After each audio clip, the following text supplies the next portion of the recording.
भक्ति क्या होती है? हम हमारे से ऊपर जो भी एक पावर है, हम उस तक पहुंचना चाहते हैं कि पहले आप भगवान को एक फॉर्म के रूप में पूजो, फॉर्म के रूप में पूजते हुए फॉर्म लेस तक पहुंच जाओ।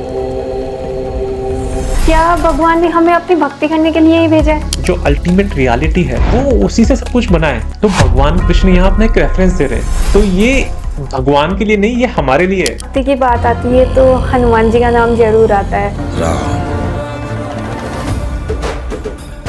राम।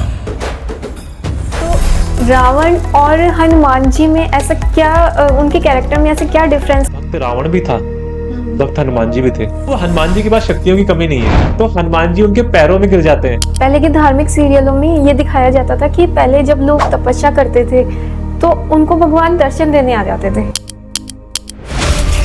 तो आज ऐसा क्यों नहीं होता? योग में जब कुछ लोग गहरे उतरते हैं, कई कई तरह की सिद्धियां मिलती है, और उस टाइम पर कुछ लोगों को वो फॉर्म्स दिखने भी लग जाती है। तो भगवान को भोग क्यों लगाया जाता है? तो ये जो इतने लोग जा रहे हैं मंदिरों में, क्या ये सब भक्त है? एक तरह से उन चीजों को टूरिस्ट प्लेस बना दिया गया। तो कहीं ना कहीं जो एक तरह से जो पॉजिटिविटी और एक गहरी स्पिरिचुअल वाइब्स उन प्लेसेस में हुआ करती थी, थोड़ी अब कम होती है। मोक्ष क्या होता है? क्या हमें भक्ति योग से मोक्ष प्राप्त हो सकता है?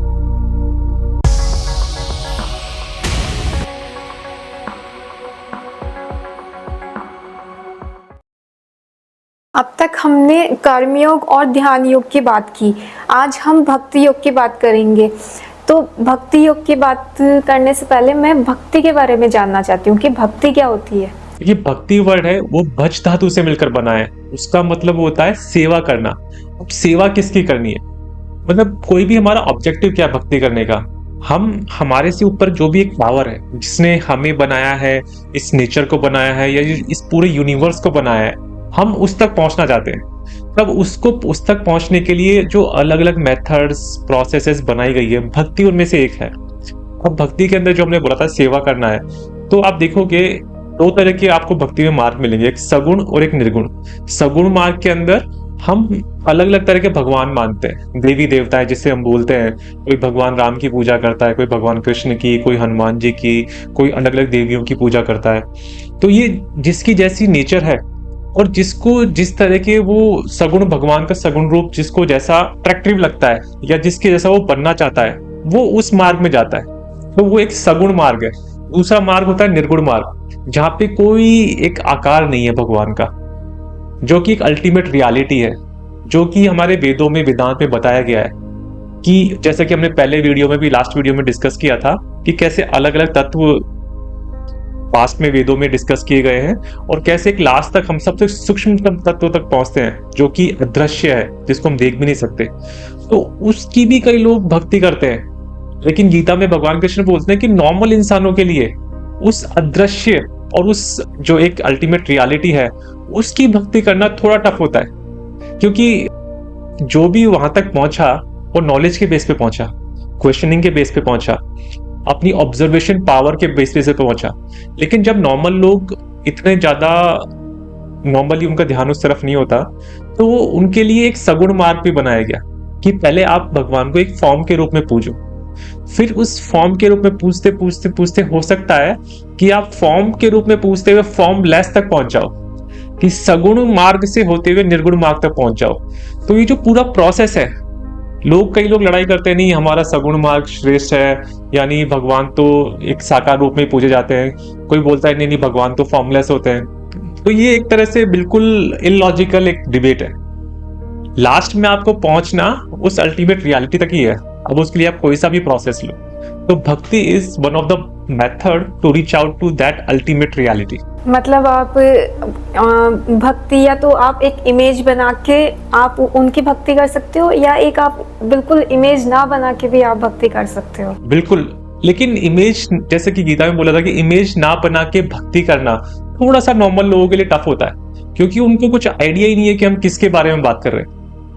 तो वहां पे एक थोड़ा सा उसके बारे में, क्योंकि जिसके बारे में जिसको आपने देखा नहीं है, जिसके बारे में आपको कोई नॉलेज भी नहीं है, क्योंकि जो निर्गुण ब्रह्म तक पहुंचा वो अपनी नॉलेज के बेस पे पहुंचा। अलग अलग क्वेश्चंस किए गए, उस क्वेश्चंस के आंसर दिए गए, एक बहुत ही जनरेशन टू जनरेशन ये गुरु शिष्य परंपरा में जो क्वेश्चनिंग हुई उसके थ्रू वहां तक पहुंचा गया था। लेकिन डे टू डे लाइफ में जो लोग अपनी जॉब कर रहे हैं, अपना बिजनेस कर रहे हैं, उनका उनका पूरा फोकस उस तरफ है। तो उस टाइम उन लोगों का जो जो मेंटल जो एप्टीट्यूड है या उनकी जो मेंटल एबिलिटी है वो पूरी एक तरह से मटेरियल लाइफ में लगी हुई है। तो उस तरह के लोगों के लिए भी एक मेथड बनाया गया। तो वो भी भक्ति उसमें इसलिए सबसे ज्यादा आप देखोगे स्पिरिचुअलिटी में, आप इंडिया में भी आप देखोगे तो आज भी स्पिरिचुअलिटी में भक्ति सबसे ज्यादा डोमिनेट करती है। आपको देखोगे सबसे ज्यादा लोग सगुण भगवान की पूजा करते हैं, क्योंकि नॉर्मल जो हमारा 95 to 99% जो लोग हैं वो एक तरह से आम जिंदगी जी रहे हैं, वो इतने ज्यादा डीपली स्पिरिचुअल नहीं है, तो वो कहीं ना कहीं इससे कनेक्ट कर जाते हैं। बचपन में ना मेरा एक क्वेश्चन आता था मन में कि वो धार्मिक सीरियल से या अभी मतलब कई जो धार्मिक बुक्स है उनमें भी ये भगवान ऐसे बोलते हैं कि मेरी भक्ति करो, तो क्या भगवान ने हमें अपनी भक्ति करने के लिए ही भेजा है? देखिए ये बहुत ही इंटरेस्टिंग क्वेश्चन है और आई थिंक ज्यादातर लोगों के सबके बचपन में या एक सर्टेन एज के बाद ये क्वेश्चन कभी ना कभी जरूर आया होगा। और अगर आप में से भी कुछ लोगों के दिमाग में क्वेश्चन आया तो आप कमेंट करके बता सकते हैं। देखिए भगवान का जो टॉपिक है, अगर आपको किसी को एक्सप्लेन करना हो तो आपको हमेशा एक रेफरेंस चाहिए होगा। जैसे पुराने वीडियोस में हमने देखा था कि भगवान एक तरह से जो निर्गुण ब्रह्म है, जो अलग अलग तत्व हैं माने गए आज तक, सबसे सूक्ष्म तत्व तक हम जब जाते हैं तो वो एकदम अदृश्य है, अकल्पनीय है। उसको आप किसी को ना तो आप उसके बारे में उसको देख सकते हो ना उसके बारे में कुछ इमेजिन कर सकते हो। तो जब उसको एक्सप्लेन करना है, तो जैसे गीता का आपने एग्जाम्पल दिया, तो गीता में जब भक्ति योग में भगवान कृष्ण अर्जुन को बोलते हैं कि अगर तुम अपनी बुद्धि को मुझ में लगाओगे और अपना चित्त मुझ में स्थिर करोगे तो तुम सदैव मुझ में वास करोगे। तो यहाँ पे भगवान कृष्ण अपनी बॉडी के बारे में बात नहीं कर रहे, बॉडी तो वो यही छोड़ गए थे, बात हो रही है कुछ ऐसी चीज की जिसे सब कुछ बनाए। और यही बात गीता में आप जाओगे जब जो और चैप्टर है जहाँ पे जैसे भगवान अपना विराट रूप दिखाते हैं, तो वो क्या बोलते हैं, सब कुछ मैं हूँ, धरती मैं हूँ, सूर्य मैं हूँ, चंद्रमा मैं हूँ, शिव मैं हूँ, विष्णु भी मैं हूँ। तो वो एग्जाम्पल इसलिए दिए गए हैं कि पूरा यूनिवर्स का जो तत्व है, जो अल्टीमेट रियलिटी है, वो उसी से सब कुछ बना है।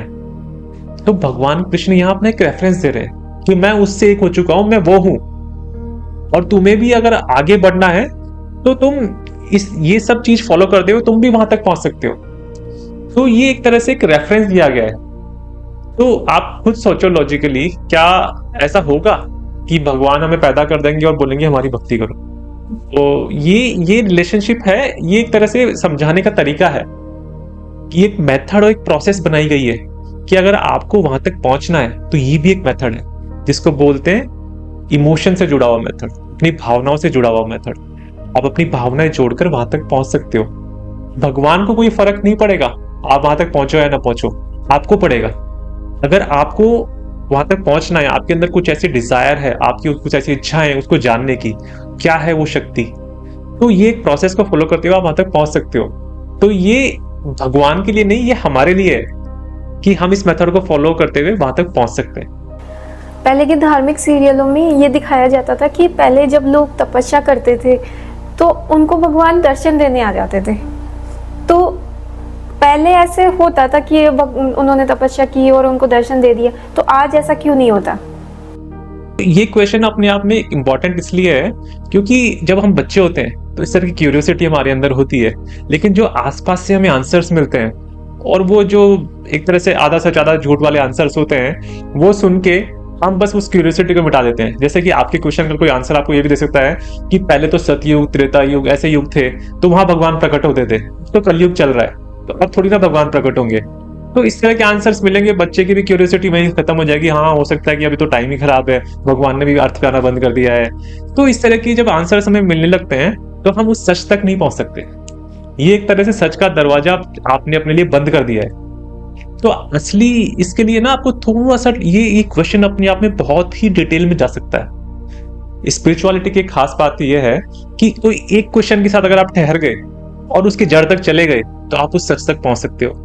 तो इस क्वेश्चन की थोड़ा सा हम डिटेल में जाते हैं कि पहले भगवान प्रकट होते थे, इसकी कई लेयर्स हैं।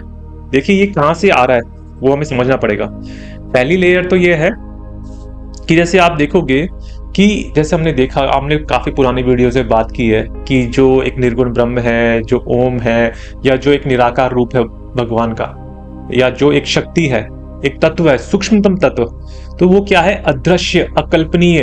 आप उसको देख नहीं सकते, उसके बारे में कुछ सोच नहीं सकते, राइट? तो अगर आपको किसी को इसके बारे में समझाना है तो आप किस तरह समझाओगे? आपको एक रेफरेंस चाहिए। तो जहां पे एक रेफरेंस लिया गया, जैसे गीता में भगवान कृष्ण अपना रेफरेंस दे रहे हैं, ऐसे आप देखोगे जगह जगह पे एक रेफरेंस दिया गया है। अब जो भगवान पहले तपस्या करते हुए प्रकट हो जाते थे, तो वो आप देखोगे इसकी कई लेयर्स हैं। जैसे वेदों में और वेदांत में आप ज्ञान देखोगे तो वहां पे ऐसी बातें नहीं लिखी होगी ज्यादातर, लेकिन ऐसी बातें पुराणों में ज्यादा लिखी गई है। क्यों? क्योंकि पुराण नॉर्मल लोगों को वेदों में जो एक तरह से बहुत ही कॉम्प्लेक्स ज्ञान दिया हुआ है उसको समझाने के लिए बनाए गए थे। उनमें कथाएं लिखी गई जिनमें उन वेदों के गहरे ज्ञान को समझाने के लिए एक इमेजिनेशन के रूप में कुछ कथाएं लिखी, और लास्ट में उसको, जैसे हम बच्चों को कहानी सुनाते हैं और लास्ट में मोरल बताते हैं, तो लास्ट में उस कथा का एक बहुत गहरा अर्थ था जो वेदों से आ रहा था। लेकिन लोगों ने क्या किया? वो कथाएं तो सुन ली और ज्ञान को साइड में रख दिया। अब हो क्या सकता है? भगवान के दर्शन देने का मतलब कि जब आप मेडिटेशन करते हो, योग में जब कुछ लोग गहरे उतरते हैं, तो जब गहरे उतरने के बाद ऐसा कहा जाता है कि बहुत कई तरह की सिद्धियां मिलती है। और ये सिद्धियां भी ऐसा भी, इसको लेके भी लोग बहुत कहानियां बना लेते हैं। सिद्धियां बहुत कॉमन भी हो सकती है। हो सकता है कि आपकी ऑब्जर्वेशन पावर ही बढ़ जाए, आप कुछ ऐसा सेंस कर पाओ या देख पाओ जो आपके आसपास के लोग नहीं देख पा रहे हैं। क्योंकि नॉर्मल लोगों का ध्यान सिर्फ अपने बस काम काज में, उनका दिमाग हमेशा थॉट्स में ऑक्यूपाइड रहता है। अब आप जब योग में गहरे उतरे हो, अब थॉटलेस रहना शुरू कर दिया है, तो अब आपकी ऑब्जर्वेशन पावर नेचुरली हाई है। तो एक तो ये भी अपने आप में सिद्धि है, चाहे बहुत छोटी बड़ी हो, उस पर हम डिबेट कर सकते हैं। और इसके अलावा कई अलग अलग तरह की सिद्धियां योग में बताई गई है। तो वो एक चीज, पॉसिबिलिटी उसकी है। अब उस चीज को आप किसी नॉर्मल इंसान को समझाओगे तो उसको पहले तो एक योग की पूरी प्रोसेस समझानी पड़ेगी, फिर उसके अंदर जो उसका जो भगवान का एक कॉन्सेप्ट है निर्गुण ब्रह्म का, वो अपने आप में इतना कॉम्प्लेक्स और डीप है, वो समझाना पड़ेगा। तो आप ये कह सकते हो कि हाँ, एक भगवान प्रकट हुए, एक शक्ति दी, उससे वो शक्ति मिली। तो ये एक इसका रीजन ये हो सकता है। दूसरा रीजन क्या है? जब कुछ तांत्रिक मेथड्स के अंदर भी ऐसा इमेजिन किया जाता है कि भगवान को अलग अलग फॉर्म में, उनके अलग अलग इमेजेस इमेजिन की जाती है, अलग अलग फॉर्म्स इमेजिन की जाती है, और उस टाइम पर कुछ लोगों को वो फॉर्म्स दिखने भी लग जाती है। जैसे कि आपने ये शायद स्टोरी सुनी हो रामकृष्ण परमहंस की, जो विवेकानंद जी के गुरु थे, कि वो माँ काली के इतने गहरे उपासक थे कि उनको माँ काली तो दर्शन देने आती थी, उनको माँ काली दिखाई दिया करती थी हमेशा। लेकिन जब उनके एक गुरु तोतापुरी आते हैं जो कि योगी थे, वो देखते हैं कि इनको सब ये चलो एक्सपीरियंसेस हो रहे हैं, इनकी कॉन्शियसनेस यहाँ तक पहुंच चुकी है, लेकिन अब इसके आगे नहीं जा पा रही, ये यहाँ पे अटक गए। तो तोतापुरी जी उनके यहाँ पे थर्ड आई के आसपास एक हिट करते हैं और बोलते हैं कि इससे बाहर निकलो अब और इसके पीछे जाओ। हाँ, क्योंकि वो माता को देख उन्होंने सोचा कि हम, मुझे तो बस भगवान के दर्शन हो गए, और वो वहीं रुक। हाँ, मतलब वो उससे अटैच हो गए। हाँ। और वो फॉर्म से फॉर्मलेस पे नहीं जा पा रहे। तो वो एक स्टोरी में एक देती है। दूसरा, एक बहुत ही फेमस बुक है। ये तीसरा एक रीजन है जो इसे आपने ये भी सुना होगा कि आज भी कई लोग बोलते हैं कि हमें, आपने YouTube पे कई, वो तो चाहे सच है या झूठ है पता नहीं, ऐसे YouTube के वीडियो मिल जाएंगे कि भगवान को इसने यहाँ दर्शन दिए, इसको यहाँ पे ये लोग दिख गए। अब उनकी सच्चाई कितनी है और कितना उसमें है, उस पर हम कमेंट नहीं करेंगे, लेकिन कुछ चीज ऐसी होती है कि कुछ लोगों को दिखने भी लग जाते हैं। अब उसका एक रीजन ये भी हो सकता है कि जब आप किसी चीज को बहुत स्ट्रांगली इमेजिन करते हो, इसका एक इसको एक्सप्लेन करने से पहले मैं एग्जांपल देता हूँ। एक बहुत ही फेमस बुक है थिंक एंड ग्रो रिच, जो कि किस तरह से आप अगर आपको पैसा कमाना है बहुत ही लीगल लेजिटिमेट तरीके से अपनी नीड्स को पूरा करने के लिए, अब वो नीड कितनी हो सकती है आपको 1 करोड़ कमाना हो, 10 करोड़, 100 करोड़, वो आप डिफाइन करोगे। और उस बुक ने एक पूरा प्रोसेस स्टेब्लिश किया है कि कैसे आप अपने माइंड में एक स्टेप्स फॉलो करते हुए वहां तक पहुंचोगे। तो उस बुक का जो ऑथर है उसने उस प्रोसेस में बीच में एक प्रोसेस बताई थी कि कैसे आप है ना अपने माइंड में काउंसिल इमेजिन करो, उसमें जितने भी आपको लगता है कि जो बहुत ही बुद्धिमान इंटेलेक्चुअल टाइप के लोग हैं उनको इनवाइट करो, अपने माइंड में इमेजिन करो और उनके साथ डिस्कस करो अपने लिए। अगर आपको आपके आसपास लाइफ में ऐसा कोई सर्कल नहीं है तो वो ऑथर खुद भी ये सब करने लगे थे। तो वो आई थिंक अब्राहम लिंकन, मुझे नाम याद नहीं, किस किस तरह के लोगों को अपने माइंड में इमेजिन करते हैं और कुछ टाइम बाद उनको वो लोग दिखने लग जाते हैं। ये उस बुक में ऑथर ने खुद एंड में बताया है। तो ये माइंड की पावर से जितना आप इमेजिन करोगे आपको वो चीजें दिखने लग जाएंगी। हाँ, वो रियल में फील होने लग जाती है, उनको हाँ। ऐसा लगता है कि हाँ हम सच में उन लोगों के साथ बात कर रहे हैं। करेक्ट, ये आपकी कॉन्शियसनेस ने माइंड के थ्रू ऐसा प्रोजेक्शन किया है कि आपको वो चीजें रियल में दिखने लग जाएंगी। तो इससे ना आप उस अल्टीमेट रियलिटी तक नहीं पहुंच पा रहे हो। आप ये चीज है कि आपकी कॉन्शियसनेस को आपने एक लेवल तक उठाया है, आप एक चीज में डीप तक गए हो, लेकिन अगर ज्ञान साथ में नहीं चल रहा है, कोई गुरु साथ में नहीं है, तो यहाँ पे आप अटक भी सकते हो और भटक भी सकते हो। तो इसलिए इस चीज को एक क्वेश्चन हमें लगाना चाहिए कि ऐसा नहीं है कि पास्ट में तो कोई और युग था तो वहां पे ये सब हो रहा था और आज ऐसा नहीं हो रहा। जो पास्ट में होता था वो आज भी हो सकता है और आगे भी होगा।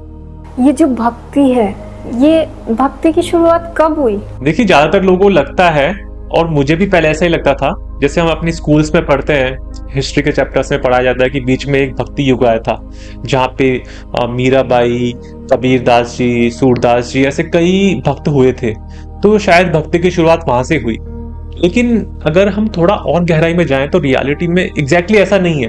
हालांकि भक्ति उसके बाद ज्यादा डोमिनेंट एक फोर्स बनी स्पिरिचुअलिटी की, लेकिन आप देखोगे वैदिक काल से ही, वैदिक काल में क्या होता था, आप ऋग्वेद देखोगे, उसमें आई थिंक मोर देन 1000 से ज्यादा हाइम्स लिखी हुई है, जो सूक्त हैं। उनमें क्या है, अलग अलग जो देवता उस टाइम माने जाते थे, जैसे चाहे इंद्र हो या सूर्य हो, अग्नि हो, उनकी एक तरह से प्रेस करते हुए, उनकी तारीफ करते हुए अलग अलग तरह की सूक्त लिखे गए। तो वो सूक्त क्या थे, उस टाइम के जो भी ऋषि थे या जो भी उस टाइम के जो ज्ञानी लोग थे, वो उनको प्रेस कर रहे हैं, उनसे कनेक्ट होना चाह रहे हैं। तो वो भी कहीं ना कहीं भक्ति की एक फॉर्म है। अब आप उससे थोड़ा आगे बढ़ोगे वैदिक काल से, जैसे वैदिक काल में क्या हुआ, हम जो प्रकृति के तत्वों को पूछते पूछते फिर वेदांत तक आते आते निर्गुण ब्रह्म तक पहुंचे। फिर बीच में एक अलग प्रोसेस भी शुरू हुई।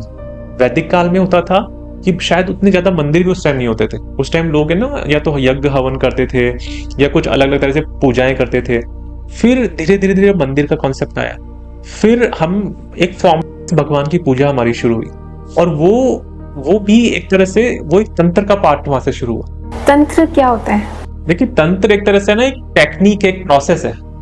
तंत्र में क्या हुआ, आपने कुछ ऐसी प्रोसेसेस बना दी, जैसे आज तो तंत्र के नाम से हम सबको डर लगता है कि क्योंकि वो इतनी निगेटिविटी गेन कर चुका है, उसके जो निगेटिव यूजेस लोगों ने किए हैं। बट तंत्र आई थिंक शुरुआत में बनाया गया था कि जो वैदिक काल से हम एक प्रोसेस फॉलो करते आ रहे थे, उसको एक तरह से आगे ले जाया जा रहा था। जैसे आपने किसी फॉर्म बनाई एक, उस फॉर्म में तंत्र में 2-3 चीजें यूज करते हैं ज्यादा लोग, मंत्र, यंत्र और फिर एक प्रोसेस।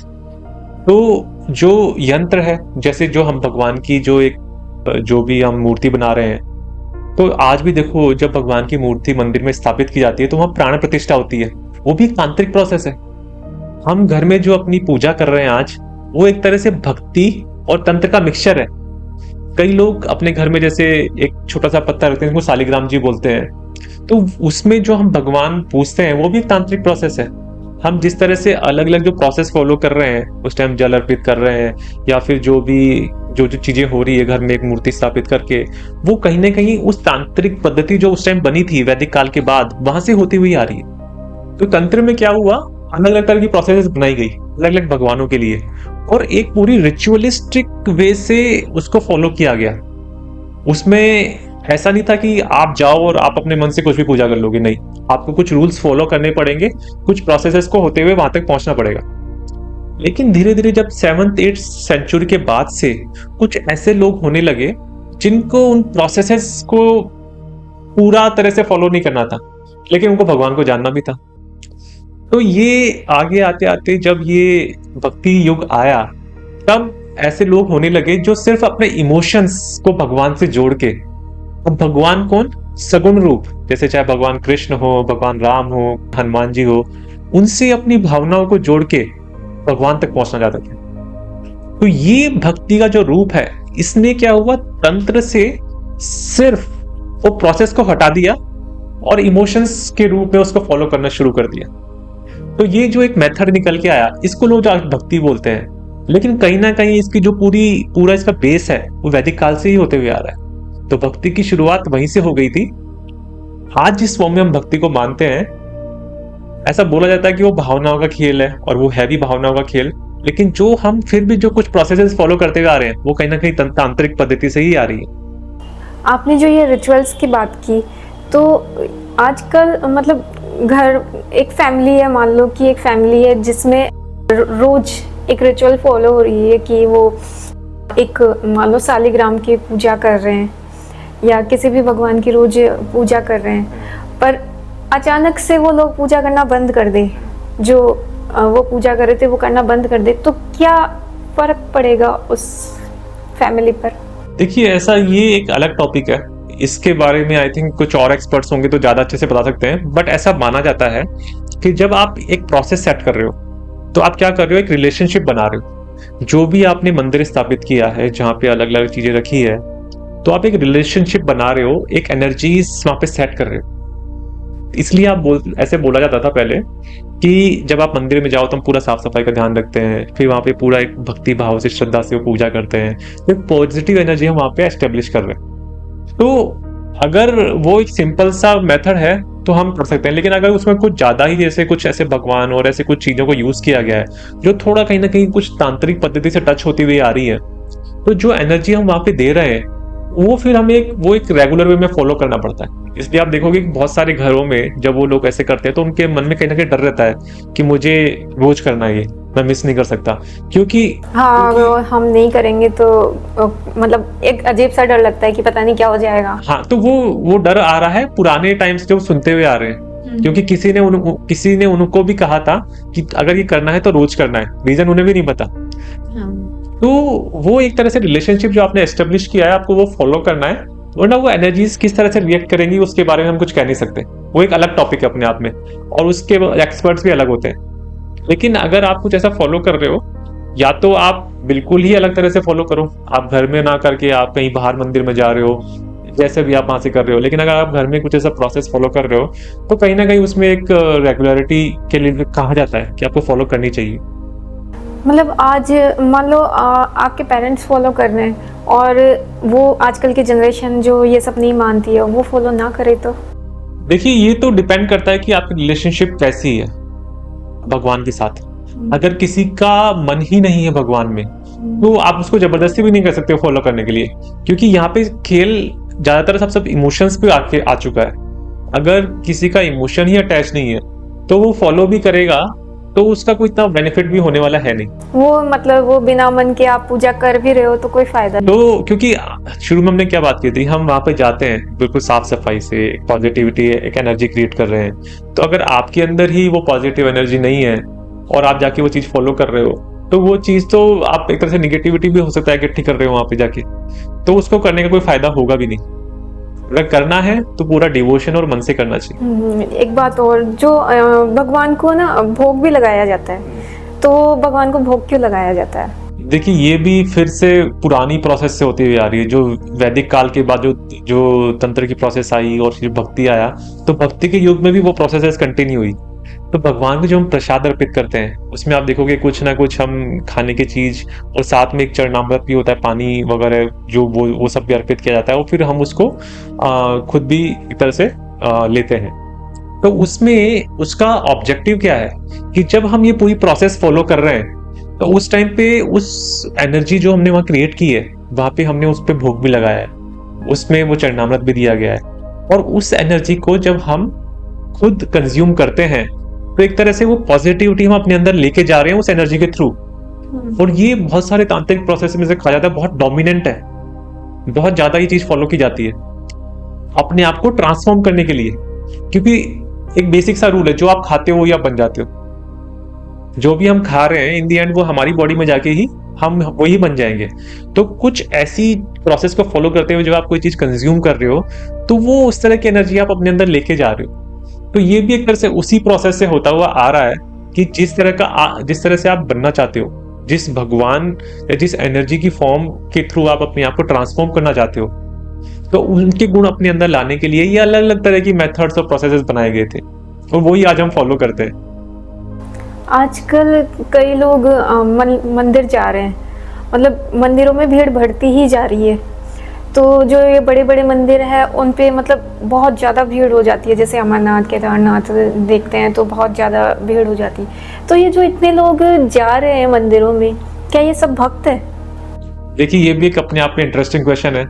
वैसे तो मंदिर जाना चाहिए, एक पॉजिटिव स्थान होता है, वहां जाएंगे तो कुछ पॉजिटिविटी लेके आएंगे। लेकिन सबसे पहले कि आपकी इंटेंशन क्या है मंदिर जाने की। मंदिरों का कॉन्सेप्ट ही कैसे बना होगा, मंदिर का कॉन्सेप्ट ऐसे बना होगा कि एक ऐसा प्लेस होना चाहिए जहां पे जितने भी लोग हैं श्रद्धा के साथ आए। देखिए, जैसे हमने पहले घर पे बात की थी, घर पे जब हम पूजा करते हैं तो एक पूरी पॉजिटिव एनर्जी एस्टेब्लिश करते हैं। अब लेकिन वहां पे हम और हमारी फैमिली है, लेकिन एक पूरी जो सोसाइटी है, सपोज आपने वहां पे एक टेम्पल एस्टेब्लिश कर दिया, उस सोसाइटी से अलग अलग लोग आ रहे हैं, अपनी श्रद्धा और भावना से वहां पे उस एनर्जी को बढ़ा रहे हैं। एक बड़ा एनर्जी स्पेस क्रिएट हो रहा है जो ज्यादा लोगों को ट्रांसफॉर्म कर सकता है। लेकिन अगर आप मंदिर जा रहे हो सिर्फ ये कुछ मांगने के लिए कि जाओगे कुछ मांगोगे, आपके अंदर कोई डिवोशन नहीं है, आपके अंदर कोई भक्ति भाव नहीं है, तो कहीं ना कहीं एक तो आप जाके शायद उस एनर्जी प्लेस को भी थोड़ा सा हल्का फुल्का खराब कर रहे हो, और फिर कोई आपको इतना बहुत फायदा होने वाला है नहीं, क्योंकि आपका पर्पस ही कुछ और है। तो पर्पस हमेशा मांगने मांगने मांगने का है। आपको ऐसा नहीं है कि आप इन लोगों को भक्त कैसे कहोगे, क्योंकि इनके अंदर ना तो कोई इमोशन है, कोई भगवान के लिए कोई ऐसी गहरी भावना है। अगर ऐसी गहरी भावना है तो मंदिर जाना एक बहुत ही ट्रांसफॉर्मेटिव हो सकता है आपके लिए। और जो दूसरा क्वेश्चन है कि आजकल जगह जगह जो भीड़ बढ़ती जा रही है, जैसे एक बहुत ही फेमस तीर्थ स्थान था, मैं आज से वहां पे 14-15 ईयर्स पहले गया था, तो वहां उस पूरे प्लेस का एनर्जी जो एक तरह से फील करोगे आप, अलग ट्रांसफॉर्मेटिव एनर्जी थी। एकदम शांति आपको फील होगी, बहुत पीस सी लगेगी, और एक अलग तरह की स्पिरिचुअल एनर्जी, अगर आप थोड़े से भी सेंसिटिव हो तो आप फील कर सकते हो। लेकिन अब अगर आप वहां जाओगे तो धीरे धीरे धीरे वो चीजें कम होती जा रही है, क्योंकि अब खासकर जो कोविड के बाद से एक तरह से उन चीजों को टूरिस्ट प्लेस बना दिया गया है। बहुत सारे लोग वीकेंड पे अपने वहां पे जाएंगे और उनके अंदर ना तो इतनी ज्यादा डिवोशन है, वो एक तरह से टूरिस्ट प्लेस समझ के वहां पे जा रहे हैं, घूम रहे हैं। तो कहीं ना कहीं जो एक तरह से जो पॉजिटिविटी और एक गहरी स्पिरिचुअल वाइब्स उन प्लेसेस में हुआ करती थी, थोड़ी अब कम होती जा रही। वो मतलब वो ये सब लोग टूरिस्ट प्लेस समझ के जो जा रहे हैं ये लोग, तो वो उस एनर्जी को अफेक्ट कर रहे हैं।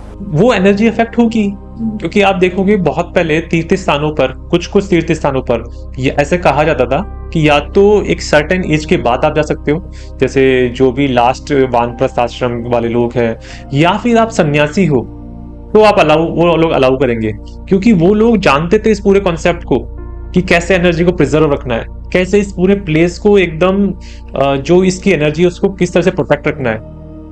लेकिन अब वो सब लॉज नहीं है, आज तो फ्रीडम ऑफ राइट्स है सबके पास, तो कोई किसी को रोक नहीं सकता, सब जा रहे हैं, सब अंदर जिस भी माहौल से जा रहे हैं। आपके पास कोई डिवोशन नहीं है तो भी आप वहां जा रहे हो। कोई लोग तो पार्टी के माहौल में भी वहां चले जाते हैं, उसके आसपास के एरिया में चले जाते हैं। तो कहीं ना कहीं ये प्लेसेस की एनर्जीज को थोड़ा सा डिस्टर्बेंस ये लोग किया जा रहा है। तो अगर आपको कहीं ना कहीं भक्ति करनी है तो आप मंदिर जा सकते हो, वहां की एनर्जीज को यूज कर सकते हो। लेकिन अगर आपके अंदर ऐसे इमोशंस नहीं है तो आपको अगर घूमना है तो आप दूसरे टूरिस्ट प्लेस चूज करो, ना कि जो हमारे रिलीजियस प्लेसेस है। तो वहाँ जाके आपको वहाँ की एनर्जी को अफेक्ट नहीं करना चाहिए, नहीं तो कोई फायदा नहीं होगा, फिर ये प्लेस भी एक तरह से टूरिस्ट प्लेस ही बन जाएगा। करेक्ट, कहीं ना कहीं इनकी जो एनर्जीज डिस्टर्ब होंगी। जब भक्ति की बात आती है तो हनुमान जी का नाम जरूर आता है। तो हनुमान जी राम जी के भक्त थे और रावण शिव जी के भक्त थे। तो रावण और हनुमान जी में ऐसा क्या, उनके कैरेक्टर में ऐसा क्या डिफरेंस था कि उनमें इतने अलग थे एक दूसरे से? देखिए, यहाँ पे आई थिंक बहुत क्लैरिटी मिल सकती है अगर हम इस क्वेश्चन को अच्छे से समझ लें, क्योंकि क्वेश्चन बहुत अच्छा है कि भक्त रावण भी था, भक्त हनुमान जी भी थे, लेकिन आप देखोगे तो बिल्कुल पोल्स अपार्ट, एकदम बिल्कुल ध्रुव विरोधी पर्सनालिटीज। तो यहाँ पे आप थोड़ा सा समझने की कोशिश करो कि रावण क्यों भक्ति कर रहा था और हनुमान जी क्यों भक्ति कर रहे थे। अगर हम हनुमान जी की बात करें तो हनुमान जी की भक्ति का मकसद क्या था, शायद डिटेल में आप देखोगे उतना ज्यादा इसके बारे में बात नहीं की होगी हमारे ग्रंथों में, लेकिन आप समझोगे जो जो रेफरेंस दिए गए उससे, तो हनुमान जी की भक्ति का मकसद कहीं से कुछ लेना नहीं था, निष्काम भक्ति थी वो, उनका सिर्फ देना ही था। देना था। क्योंकि आप देखोगे तो हनुमान जी के पास पावर की कमी नहीं थी, ऐसे दिखाया गया कि उनके पास अलग अलग तरह की शक्तियां हैं, शक्तियों में वो कहीं से कम नहीं थे। शक्तियों में तो मतलब रावण भी एक तरह से ऐसे बोला जाता है कि रावण और हनुमान जी में एक तरह से बराबर किसी ही शक्तियां थी। देखिए, अगर आप रामायण में जाओगे तो रावण ने शक्तियां कुछ ना कुछ, जैसा दिखाया गया कथा में, तपस्या से ली है। हनुमान जी के लिए ऐसे कहा जाता था कि उनके अंदर तो बचपन से शक्ति थी, और जब वो लंका में जब वो छलांग लगाने वाले थे तब जामन जी के कहने पे वो फिर से उनको याद आ गया था। ये रामायण में हमें दिखाया गया है। तो हनुमान जी के पास शक्तियों की कमी नहीं है। लेकिन आप ये रेफरेंस देखो, जैसे कि रामानंद सागर वाली रामायण में भी दिखाया गया था कि जब सीता जी का पता लगा के हनुमान जी वापिस आते हैं तो लंका में उन्होंने क्या किया था, जो सुंदरकांड में बताया कि पूरी लंका को अकेले हनुमान जी ने, रावण, जितने भी तरह के लोग थे वहां पे, इतने लोग थे, मेघनाथ, सब के रहते हुए पूरी लंका को जला के वो अकेले आ गए, और इतना लंबा समुद्र लांघते हुए। तो मतलब शक्तियों में कोई कमी नहीं है। लेकिन आके जब राम जी से वो मिलते हैं तो राम जी जब बोलते हैं कि मैं तो, जैसे रामानंद सागर की रामायण में दिखाया गया, मैं तो तुम कृतार्थ हो गया, मैं तुम्हारा ऋणी हो गया, तो हनुमान जी उनके पैरों में गिर जाते हैं और सिर्फ एक चीज मांगते हैं कि अगर आप मुझे कुछ देना ही चाहते हैं तो मुझे अपनी निष्काम भक्ति दे दीजिए, कृपा करके मुझे अपनी निश्चल भक्ति दे दीजिए।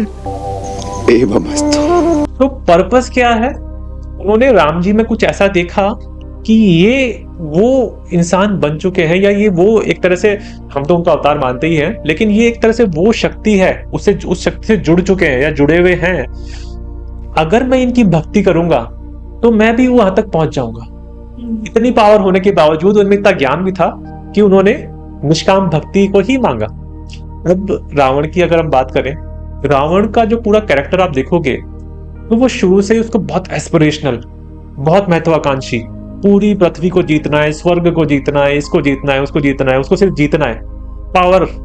तो कहीं ना कहीं ईगो में बहुत स्ट्रांग डिजायर है पावर की।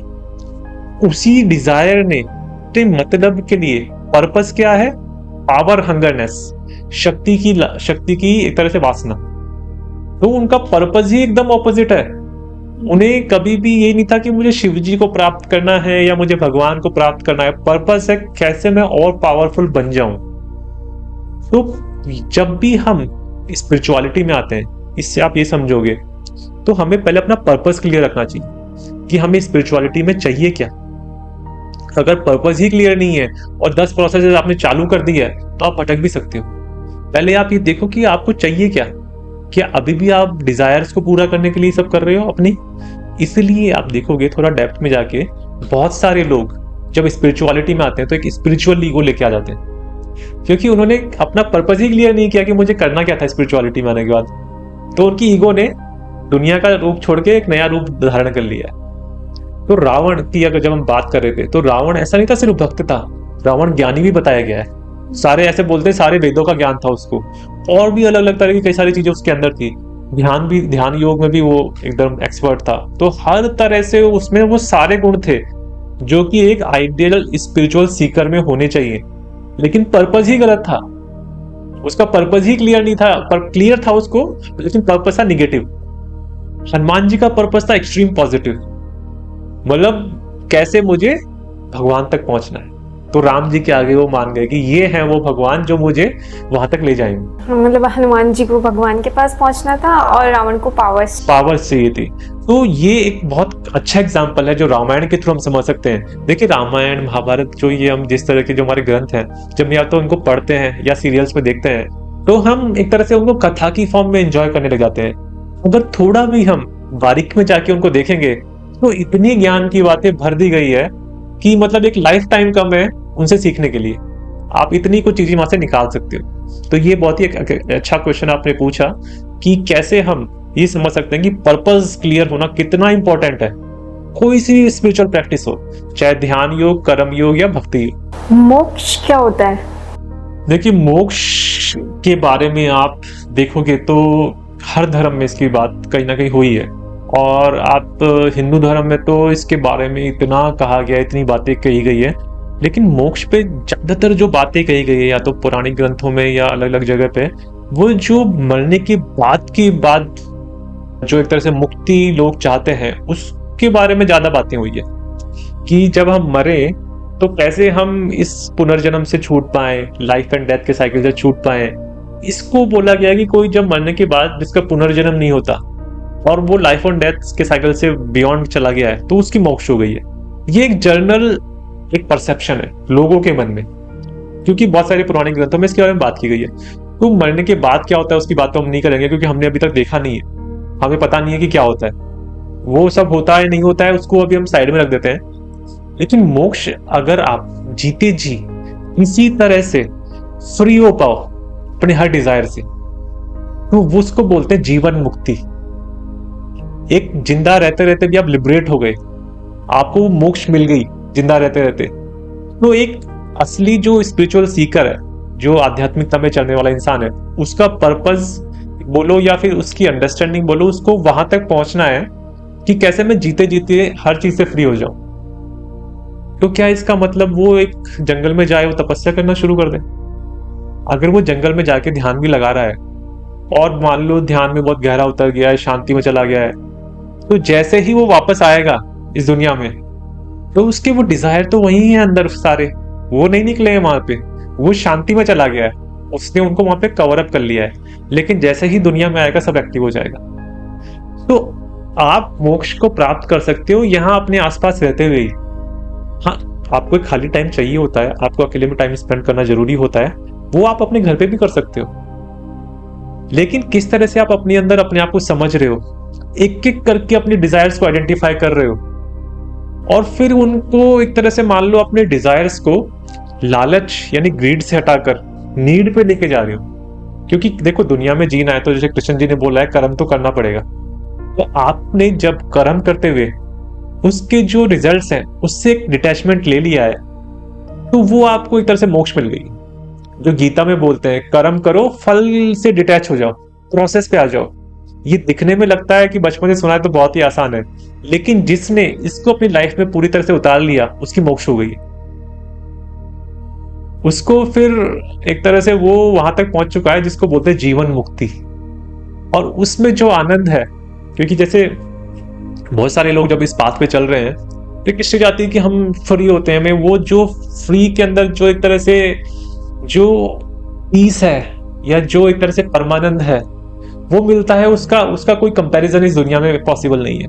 लेकिन प्रॉब्लम क्या है, कहीं ना कहीं हमारे अंदर अभी बहुत सारे डिजायर छुपे हुए रहते हैं। तो जब लाइफ में कुछ सिचुएशंस आती हैं तो हम फिर से वापस फंस जाते हैं। तो जब तक आप एक तरह से उन चीजों को छोड़ोगे नहीं एक करके, तब तक आप वो पूरी तरह से फ्री लिबरेट या मोक्ष को प्राप्त नहीं हो सकते। मतलब मोक्ष अगर हमें चाहिए तो हमें शुरू से ही आपको ये जो आप गीता या कुछ भी पढ़ के आप जो भी आप चाहते हो वो अपने अंदर उतारना पड़ता है। बिल्कुल। जैसे क्या होता है, मैंने कई बार देखा है कि मान लो कोई मर रहा है तो लोग उसको गीता सुनाना शुरू कर देते हैं। तो अगर उस इंसान ने पूरी जिंदगी गीता के हाथ ही नहीं लगाया, उसको कभी पढ़ा ही नहीं, तो वो मरते वक्त उसको क्या समझ में आएगी? देखिए वो एक कॉन्सेप्ट है जिसके बारे में ज्यादा बात नहीं कर सकते, क्योंकि बहुत लोग ऐसे मानते हैं, बहुत लोग ऐसा ये बोलते हैं कि वो भी एक अपॉर्चुनिटी है लिबरेट करने की। लेकिन अगेन वहां पे बात आ रही है पोस्ट लाइफ क्या होता है, जिसके बारे में 99.9% हम सबको मिला के आइडिया नहीं है कि क्या होता है। तो उसके बारे में हम उतना जो भी बोलेंगे वो एक तरह से गैस वर्क होगा, या फिर हम वो बोल देंगे जो किताबों में लिखा हुआ है। अभी हम वो बात कर रहे हैं कि हम अपने एक्सपीरियंस से बात कर रहे हैं, अपनी अंडरस्टैंडिंग से बात कर रहे हैं। वो जो एक सिचुएशन है, वो सिचुएशन है कि या तो हो सकता है कुछ लोगों ने एक्सपीरियंस किया हो ऐसा, वो इतने आगे चले गए और उन्होंने कुछ फील किया और उसके हिसाब से वो प्रोसेसेस बनाई गई हो। क्या पता उस टाइम पे उनको इन सब चीजों का मतलब समझ में आ जाता हो। हाँ, वो एक पॉसिबिलिटी, लेकिन वहां पे क्वेश्चन मार्क है, क्योंकि हम उसको वेरीफाई नहीं कर सकते। इसको बिल्कुल श्योरिटी से कोई वेरीफाई नहीं कर सकता कि वहां पे करने से क्या होगा और पोस्ट लाइफ क्या होगा, क्योंकि आपका कार्मिक स्ट्रक्चर क्या है, आपने के अंदर कितने ज्यादा स्ट्रॉन्ग डिजायर्स अभी पड़े हुए हैं, और क्या वो उस इतनी सी प्रोसेस से पूरी तरह से छूट पाएंगे? तो वो एक अपने आप में एक क्वेश्चन मार्क है। लेकिन अगर आप जीते जी, अगर सपोज उस टाइम आपको कुछ हो भी गया और पोस्ट लाइफ में चलो मोक्ष भी मिल गए एंड ऑल, पर आपकी लाइफ तो पूरी की पूरी इसी में निकल गई। जो लाइफ जीनी थी, फ्री लाइफ, वो आप नहीं जी पाए। वो जो भी प्रोसेस है पोस्ट लाइफ की है, लेकिन जो फ्री लाइफ इंसान जी सकता था, समझ सकता था, ये जो ह्यूमन जिसको बोलते हैं रेयर बर्थ है, मिला था, उसका पर्पस तो हम मिस कर गए। तो बहुत सारे लोग ये भी सोचते हैं कि हाँ लास्ट में ये सब करवा लेंगे और फ्री हो जाएंगे, लाइफ तो चलो जैसे जी रहे हैं जी लेते हैं। लाइफ को हमें वेस्ट नहीं करना चाहिए, इस लाइफ को पूरी तरह से यूज करना चाहिए वहां तक पहुंचने के लिए। लास्ट क्वेश्चन पूछना चाहती हूँ कि क्या हमें भक्ति योग से मोक्ष प्राप्त हो सकता है? मोक्ष से मतलब है कि क्या हम फ्री हो सकते हैं? देखिए, भक्ति जो है सबसे ज्यादा वर्क करती है हमारे इमोशंस यानी भावनाओं पर। तो अगर हम अपनी भावनाओं को ही पॉजिटिव कर दें और भावनाओं को ही अपने भक्ति का जो पूरा प्रोसेस को फॉलो करते हुए कहीं ना कहीं अपने कंट्रोल में ले आए, तो बहुत ज्यादा चांसेस हैं कि आप एक फ्री लाइफ तक पहुंच सकते हो। लेकिन ये इतना आसान भी नहीं। सबसे पहले तो आपको अपना पर्पस क्लियर होना चाहिए, जो हमने पहले बात की थी अभी रावण और हनुमान जी के ऊपर। फिर पर्पस जब आपका क्लियर है, तो भक्ति के लिए जो भी, सपोज अगर आप सगुण भक्ति कर रहे हो किसी देवी देवता की, किसी भगवान की, तो उनके साथ कैसे आप अटैच हो रहे हो। आपको ये भी देखना है कि इनके थ्रू मुझे उस आखिरी सच तक पहुंचना है। तो पहले इनके अंदर जो क्वालिटी जो आप भगवान की है, उनकी भक्ति करते हैं, वो क्वालिटीज आपके अंदर लाओ। उनके साथ एक तरह से एक रिलेशनशिप बनाते हुए वो पूरे इमोशंस अपने अंदर उतारो। और जब वो सब चीज हो जाती है, तो कहीं ना कहीं आपके जो अंदर के जो इमोशंस है, क्योंकि जो हमारे डिजायर्स हैं वो हमारे इमोशंस में ही बॉडी में स्टोर होती है, तो कहीं ना कहीं आपके अंदर चेंजेस आने शुरू हो जाएंगे। और धीरे धीरे देखोगे, पर ये डिपेंड करता है कि इंटेंसिटी क्या है, आप कितने ज्यादा, आपकी ये डिजायर कितनी स्ट्रांग है मोक्ष प्राप्त करने की। अगर ये डिजायर बहुत ही स्ट्रांग है, तो जो बाकी पहले की डिजायर थी उसको धीरे धीरे नीचे करती जाएगी। तो ये डिजायर ऊपर उठेगी, वो नीचे जाएगी। तो कहीं ना कहीं एक टाइम के बाद आप फ्री होने शुरू होगे। तो bhakti is one of the method, but इसके अलावा जैसे और भी मेथड है। जैसे गीता में भक्ति योग में ही भगवान कृष्ण कहते हैं कि अगर तुम्हें मेरे तक पहुंचना है तो भक्ति योग को फॉलो करो। अगर भक्ति योग फॉलो नहीं कर सकते तो फिर कर्म के थ्रू मुझ तक पहुंचने का प्रयास करो। मतलब कि मेरे लिए कर्म करो। ऐसे मानो कि जो भी मैं कर रहा हूं भगवान के लिए कर रहा हूं, कृष्ण जी, राम जी, जो भी आप मानते हो, और रिजल्ट्स को छोड़ दो, प्रोसेस पे आ जाओ। ये भी एक मेथड है। फिर उसके बाद वो बोलते हैं कि चलो ये भी तुमसे नहीं हो रहा है, तो फिर उसके बाद फिर तुम ज्ञान योग को फॉलो करो। ज्ञान योग यानी समझो कि ये सब क्या है, जो आज तक लिखा गया है गीता के थ्रू, वेदांत के थ्रू, अलग अलग ग्रंथों में जो लिखा गया है, उस ज्ञान से उस रियलिटी को समझने की कोशिश करो। अगर ज्ञान, लेकिन फिर उन्होंने फिर यहाँ एक कंपैरिजन भी डाला है कि ज्ञान से श्रेष्ठ ध्यान है। ध्यान मतलब सिर्फ ये नहीं कि मेडिटेशन करना, ऑब्जर्वेशन पावर। अपनी ऑब्जर्वेशन पावर के थ्रू, मेडिटेशन इज उसका एक पार्ट है, सिर्फ ऑब्जर्वेशन पावर के थ्रू पूरा देख लेना कि सब कुछ कैसे चल रहा है। और फिर लास्ट में बोला कि उससे भी श्रेष्ठ है, फिर वापस वो एंड पे आ गए, अपने कर्म फलों का परित्याग, मतलब निष्काम कर्म कर। अगर वो चीज अचीव हो गई, जैसे हमने पहले ही बोला था, अगर वो चीज आपने अचीव कर ली है तो आपकी मोक्ष हो चुकी है। मतलब आपके डिजायर अब बॉडी में ऐसे बचे हैं जो नीड बेस्ड है, और वो सारे के सारे उस जगह जा रहे हैं मोक्ष की तरफ। आपने अपनी बॉडी को रिसाइकिल कर दिया है। और ये लोग सोचते हैं कि चलो ऐसे एक झटके में हो जाना चाहिए, ऐसा नहीं होगा। जो इतने सारे हमने अंदर स्टोरेज बना रखा है उसको रिसाइकिल करना है, तो बहुत कुछ आपको डीप में जाना पड़ेगा। एक इंटेंसिटी होनी चाहिए, एक इंटरेस्ट होना चाहिए, और एक फिर भक्ति कर रहे हो तो एक डिवोशन यानी एक सेवा भाव भगवान के प्रति होना चाहिए, तो मोक्ष जरूर मिलेगा। मतलब एक तरह से बिजनेस के जैसे हो गया। अगर कि वो बिजनेस स्टार्ट होता है तो उसको टाइम लगता है सेट होने में, तो वैसे ही अगर आप ऐसे को कुछ भी अंदर अपनाते हो तो उसको भी आपके अंदर उतरने में टाइम लगता है, तो वो धीरे धीरे प्रोसेस होती है। देखिए, जो हम बचपन से लेके आए हैं अपनी कुछ एक प्रकृति, और उसके बाद जो हमने बड़े होते होते और इकट्ठी कर ली अपने अंदर, वो कुछ डिजायर्स बाय बर्थ होते हैं, एक प्रकृति होती है। उसके बाद जैसे जैसे हम बड़े होते आते हैं, उस प्रकृति के हिसाब से हम डिजायर्स इकट्ठे करते जाते हैं। तो वो भी एक दिन में इकट्ठे नहीं हुए थे। एक तो बाय बर्थ ही आप लेके आए हो, फिर उसका इकट्ठे करते हुए जा रहे हो। तो आप कैसे सोचते हो कि एक झटके में वो सारे गायब हो जाए? ये एक तरह से वो बात हो गई कि हमने अपने आप को कोई एक मशीन के थ्रू ट्रांसफॉर्म कर दिया, ऐसी कोई मशीन बना दे। ऐसी कोई मशीन बनी नहीं है। एक पूरी की पूरी प्रोसेस फॉलो करते हुए आपको वहां तक जाना पड़ेगा। आज भक्ति योग को हमने डिटेल में जानने की कोशिश की। आगे भी हम इस तरह के स्पिरिचुअल वीडियोस आपके लिए लाते रहेंगे। धन्यवाद।